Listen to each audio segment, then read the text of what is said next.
Turn to Dean Baker, the Center for Economic and Policy Research and author of The End of Loser Liberalism. I don't know if I like that title, but I sure like your work. Great to have you. You need the rest. The other part of that is making markets progressive. There you go. Thank you, Dean. Great to have you with us tonight. Why do the rich believe that they've gotten some kind of a raw deal under this president? Well, you know, I think in their view, they have this idea that, look, they're really wealthy, and it's just because they worked hard and they're smart, and, you know, in many cases that may well be true. But they also had a lot of things going for them, like government policy that redistributed income upwards. And their view is anything that you know, President Obama, or anyone, I should say, for that matter, does to try to say, okay, you guys did well, what about the rest of us? That's somehow stealing from them. I mean, that's the way they talk. And I think if you look at what Governor Romney, you know, was said at the videotape, that's pretty much the attitude he was conveying. Now, you've said that the upward redistribution of the last 3 decades did not just happen. I mean, it was engineered, it was legislated, and it was laid out. Explain that.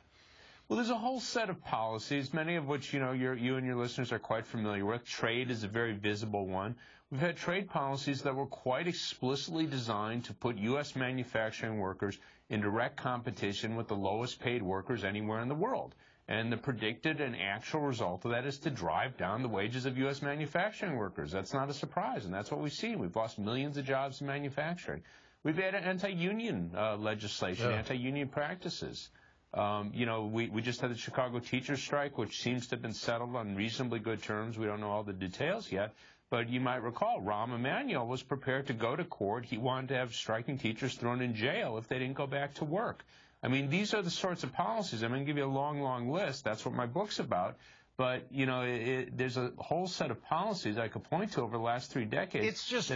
It's just anti-worker. I mean, it's almost as if the wage earners are the enemy, and they want to concentrate the wealth. I mean, we have a progressive tax system in this country. I mean, we have a social safety net. They want to privatize that. Mitt Romney vows to preserve both of them. How can he do it? I mean, isn't that redistribution? That is redistribution. And again, you know, part of the story when we look at, you know, most of us, if we look at the Romney-Ryan plan to privatize Medicare, you know, we're thinking, what's that going to do to people on Medicare? But the flip side of the story is you have people making money on that, you know. So you have in the healthcare industry, of course, it's a very large, lucrative industry. I should mention private equity is very big in it these days. People are making lots of money in healthcare. So on the one hand, we're concerned that people won't be able to count on decent care in their older years. But the other side, you have people who are looking to make lots of money on that. And here's the other thing. Only 20% of Americans believe the poor pay too little in income tax.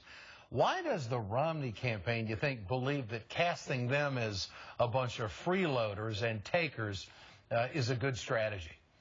You know, it's hard to understand. I mean, I can't really speak to the politics. It seems very strange. But we know the realities of the policy. I mean, you know, the poor, these are people who are working. They don't make a lot of money, but you go, okay, here you have someone who's making the minimum wage, $9, $10 an hour, often supporting a kid, and we want them to pay taxes? I just don't understand what their thinking is. Yeah, Dean Baker, great to have you on the Ed Show. Thanks so much for joining us tonight.